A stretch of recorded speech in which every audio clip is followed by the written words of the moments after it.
Have I allowed God to rebuild what life has broken down in me? Lord Jesus, we are a broken vessel.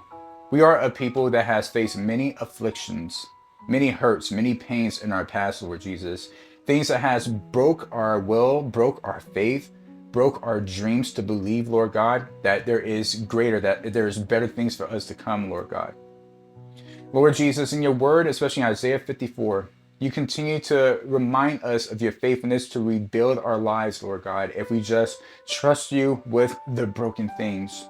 And so this day, Father, we trust you with the broken things in our lives, Lord God, and that in which seemed to be shattered and unable to be rebuilt again, you, oh Lord God, already have a plan of restoration if we just allow you to rebuild the broken things.